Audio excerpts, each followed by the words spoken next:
Your joints go without nourishment for more than 6 hours every night. Every night. And in the morning, when you feel all that stiffness, your body is literally crying for help. There is a specific cause for this, and there is a solution. And that is exactly what this video is about. Think about it with me. You wake up, and before you even put your feet on the floor, you can already feel your hips locked up, your knee creaking, your ankles stiff, your spine needing 2 or 3 minutes to remember how it works. You get up slowly, hold on to the headboard, walk carefully, and at some point deep down, a voice says, "It's just age. This is how it's going to be." And you know what? Age really does change your joints. The synovial fluid inside the joints decreases, cartilage becomes thinner, and tissues become less elastic. That is real, and I'm not going to pretend it isn't. But here's what most people don't know. The stiffness you feel in the morning is not mainly caused by aging. It is caused by immobility. While you sleep, your joints stay still for hours, and joints are nourished through movement. Without movement, synovial fluid doesn't circulate, cartilage doesn't receive nourishment, and the tissues around the joint stiffen up. You wake up rusty not just because you're over 60, but because your body spent the entire night without getting what it needs. And that part, unlike aging, can be changed. As a physical therapist with more than 10 years of clinical experience, I see this every week. People come in convinced that stiffness and pain are inevitable, and what I show them, and what I'm going to show you right now, is that the body responds fast when you give it the right movement. Today, I'm going to guide you through a quick routine divided into 2 phases. The first one you'll do while still lying down, yes, still in bed. The second one, sitting on the edge of the bed. And stay until the end, because I'm going to reveal the habit most people have every single day. And that is one of the main reasons this stiffness keeps coming back, morning after morning. Tell me in the comments, which joint bothers you the most in the morning? Your knee, hip, spine, or another one? This helps me get to know you better, and I reply to every comment. Let me explain what is happening inside your joints, in a simple way, without making it complicated. Think of a joint like a sponge soaked in water. When you squeeze and release it, it absorbs the fluid around it. That is exactly how cartilage works. It doesn't have its own blood vessels, so the only way it gets nourishment is through movement. You move, it absorbs. You stay still, it dries out. And as the years go by, the time your body takes to shift from rest mode into movement mode gets longer. What took seconds at 30 may take minutes at 65. The good news is that this process responds very well to the right stimulus. You don't need force, you don't need pain. You need gentle, progressive movement, which is exactly what this routine was designed to do. But let's make one thing clear. Mild muscle discomfort can happen, especially the first few times. Sharp joint pain should not. If you feel that, reduce the range of motion or simply stop the exercise. Let's start with the exercises lying down. Exercise 4, knee to chest. Still lying down, with your head on the pillow and your body completely relaxed, bring one knee toward your chest. Hold it with both hands just below the thigh, not on the knee, and gently pull without forcing it. The other leg stays stretched out on the bed. Hold for 2 or 3 seconds, slowly release, and repeat on the other side. This is the first movement in the routine for a very specific reason.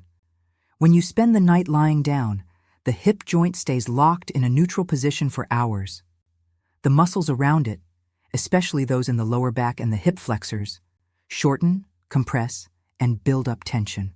This simple movement begins to create space, literally. You are decompressing the joint. The secret is in how you pull. It's not a jerk. It's not a forced stretch. It's a gentle, steady traction. Imagine you're creating space between the bones, not forcing a muscle. Many people make 2 mistakes here. The first is pulling from the shin or the knee, which puts pressure on the wrong joint. The second is holding their breath, and then the muscle never truly relaxes. Take a deep breath, exhale as you pull, and let the weight of the leg do the work. Do 5 repetitions on each side at your own pace. And on the last repetition, hold the position for 30 seconds. Now let's move on to number 3. This one works on a joint most people completely forget about, but one that carries your body weight with every step you take. Exercise 3. Supine ankle circles. Still lying down, with your legs stretched out on the bed, simply start rotating your ankles. Slowly, in wide circles. First in one direction, then the other. 10 circles in each direction, on each foot. It seems almost too simple. And that's exactly why almost nobody does it. The ankle is the most ignored joint in most people's routine, and one of the most important. It is your body's first point of contact with the floor with every step you take. When you wake up with stiff ankles and do nothing about it, that stiffness travels upward. It affects the knee, it affects the hip, and it affects the way you walk for the entire day.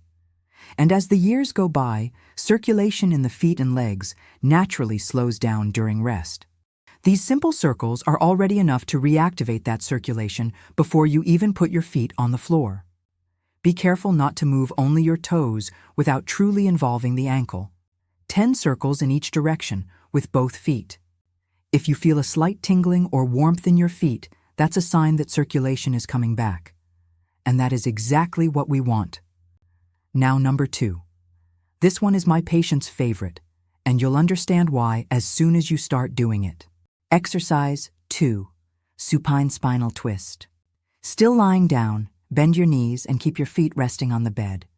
Open your arms out to the sides like a cross and slowly, very slowly, let both knees fall to one side while your head turns to the opposite side.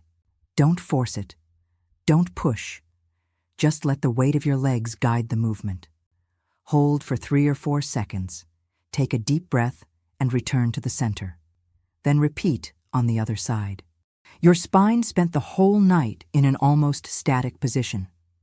The vertebrae were compressed, the small muscles between them shortened, and the intervertebral discs went without the movement they need to rehydrate. This gentle rotation begins to create space between each vertebra, mobilizes the entire spinal chain, from the lower back up to the thoracic spine, and also stretches the hip area. The secret is not to force the range of motion. Your knees don't need to touch the bed. Go only as far as your body allows without tension. This exercise works through slowness. The slower you go, the more your spine responds. Do 8 to 10 repetitions on each side. If you hear gentle pops in your spine, don't worry. That is completely normal. Now we've reached number 1 of the lying down phase. And this is the most important one in this first phase. It doesn't work just one joint. It works everything at the same time. Exercise 1. Glute bridge. Still lying down, bend your knees and place your feet on the bed, about hip width apart. Your arms stay alongside your body, palms facing down. Now, slowly, contract your glutes. Squeeze your buttocks and lift your hips toward the ceiling. Lift until you form a straight line from your knees to your hips to your shoulders. Hold for 2 seconds at the top, then lower with control. Don't just drop down. Lower vertebra by vertebra, as if you were landing your spine back onto the bed, one piece at a time. This is the exercise that turns the engines on. The glute is the most powerful muscle in the human body, and also one of the first to weaken with a sedentary lifestyle and age.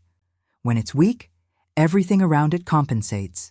The knee compensates, the hip compensates, the lower back compensates. And that compensation is where much of the pain you feel during the day begins.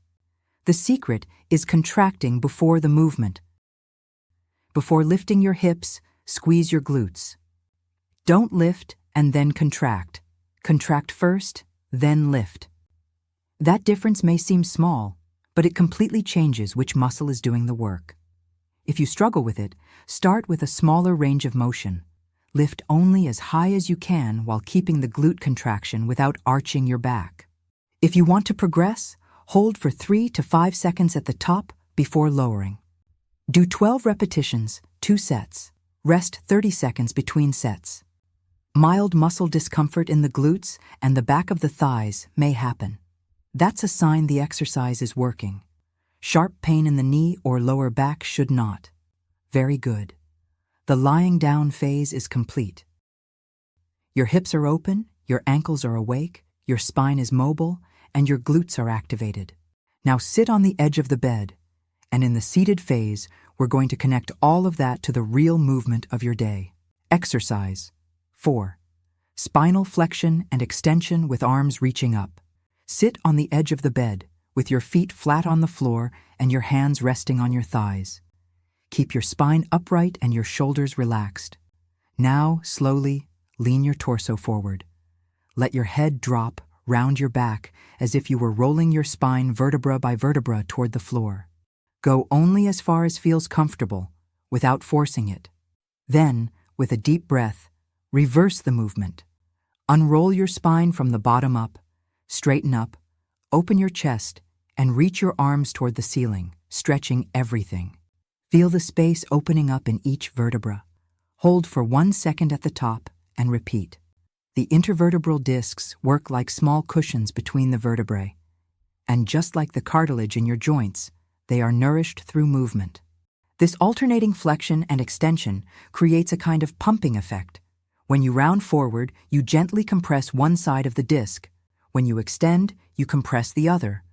This cycle helps stimulate disc rehydration, relieves pressure built up overnight, and mobilizes the entire spine at once, from the lower back all the way up to the neck. The secret is synchronizing your breathing with the movement. Exhale as you roll forward. Inhale as you extend upward. Be careful not to move only through your shoulders without involving the lower back. That takes away a big part of the benefit. Do 8 to 10 repetitions at your own pace. If you hear gentle pops in your spine during the extension, that is completely normal. Now, number 3. This one works a side of the body that most people never stretch, and that is responsible for a quiet pressure in the lower back that builds up day after day. Exercise 3. Side bends with arm raised. Still sitting on the edge of the bed, feet firmly planted on the floor, spine upright. Raise one arm toward the ceiling, stretch it well, as if you were trying to reach something high, and slowly lean your torso to the opposite side. Don't twist, don't rotate. This is a pure side bend, as if your spine were bamboo bending to the side. Hold for 2 or 3 seconds, feeling the stretch along the entire side of your torso, then return to the center. Switch arms and repeat on the other side.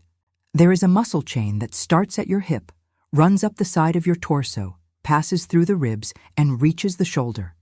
And it spends the whole night compressed, shortened, and forgotten. It can overload the lower back and change the way you sit, walk, and move throughout the entire day. This simple movement stretches that whole chain at once, decompresses the vertebrae laterally, and creates space between the ribs, which can even improve your breathing. The secret is to raise your arm before you lean. 2 very common mistakes. The first is letting your hip lift off the bed during the side bend, which completely reduces the lateral stretch. The second is bending forward instead of sideways. Keep your torso in the same plane, as if you were between 2 glass walls. Do 8 repetitions on each side.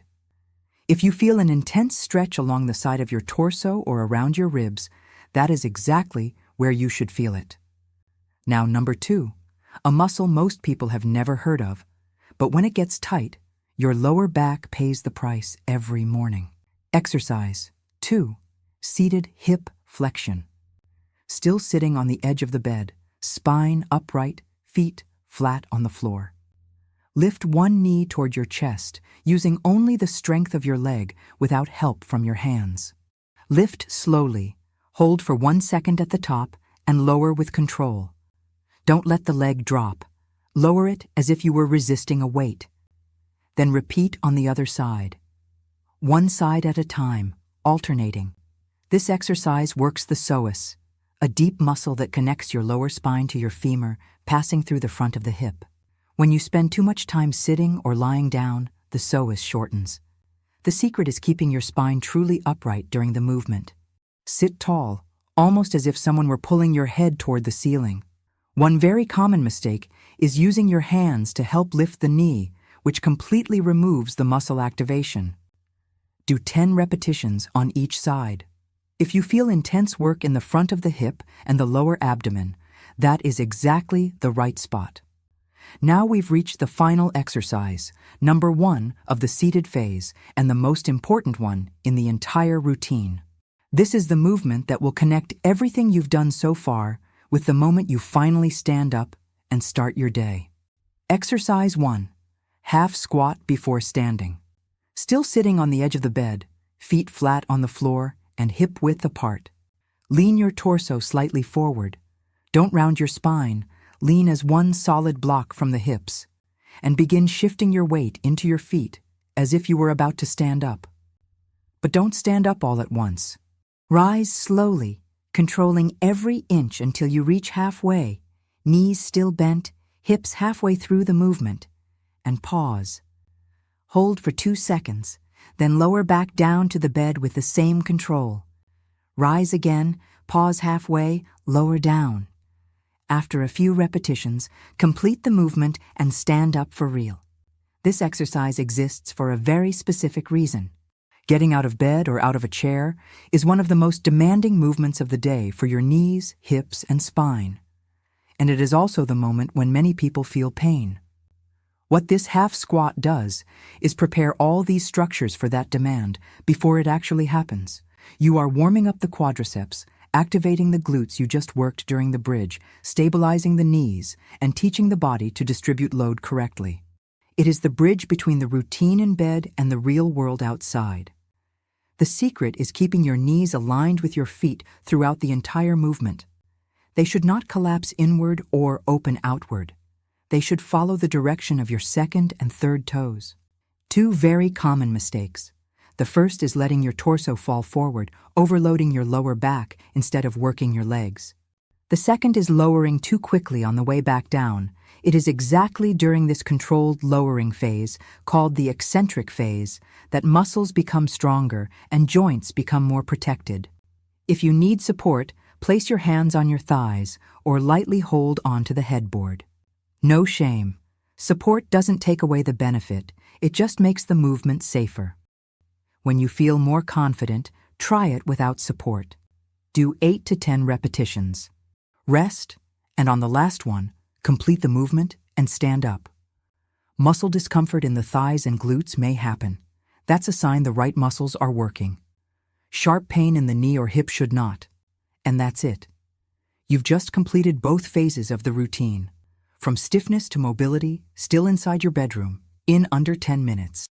At the beginning of the video, I promised I would reveal a habit most people have every single day, and one that silently sabotages everything you just did. So let's get to it. You know that position you get into on the couch at the end of the day? Body sunk in, spine twisted, one leg crossed over the other, or tucked underneath you. It feels comfortable, and that is exactly the problem. When you sit for long periods with your spine out of alignment, something very specific happens. The muscles that support your joints, your glutes, core, and deep spinal muscles, completely switch off. They go into passive mode. And the longer they stay that way, the harder it becomes for them to switch back on when you need them. It's like leaving a car in the garage for weeks and expecting the engine to start on the first try. The solution is not to never sit on the couch again. It's to break the pattern. Stand up every 45 minutes, walk a few steps, and do 2 or 3 of the movements you learned today. It doesn't have to be the full routine, just enough to remind your body that it still exists. The morning routine you just learned prepares your body for the day, but it's the habits you keep throughout the day that will determine how you wake up tomorrow. This routine was designed to be your morning ritual, not one more task on your to-do list, but the first act of care for your body before anything else. You don't need the perfect day, and you don't need a scheduled time. You need consistency. 10 minutes every day, still in your bedroom, before the day swallows you whole. That's it. Your body will show you when it's working. Not all at once, but in small details. One day, you'll notice you got out of bed without pausing. Another day, you'll go down a flight of stairs and realize you didn't think twice before taking the next step. Those are the moments that prove it's worth continuing. This routine was designed for people who deal with stiffness and joint discomfort in everyday life. But if your pain is very intense, getting worse over time, or comes with significant swelling, locking, or a feeling of instability, the best option is to consult a doctor or physical therapist for an individual evaluation. No video can replace a close clinical assessment. I left 2 options in the first pinned comment that may help you even more on this journey. The first is a complete exercise program, organized step by step, so you can follow it at home at your own pace. The second is a natural supplement developed specifically for joint health and to help reduce inflammation. The links are there in case you want to check them out. Tell me in the comments, what has morning stiffness already stopped you from doing? And what do you really want to get back to? I read them all. And if you want to keep taking care of your body with simple, safe exercises designed for real life after 60, subscribe to the channel. Next week, I'll bring you a video about something that affects almost everyone in this age group, and that has everything to do with what you learned today: the health of your knees when going downstairs. I'll see you there. Consistency matters more than intensity, always.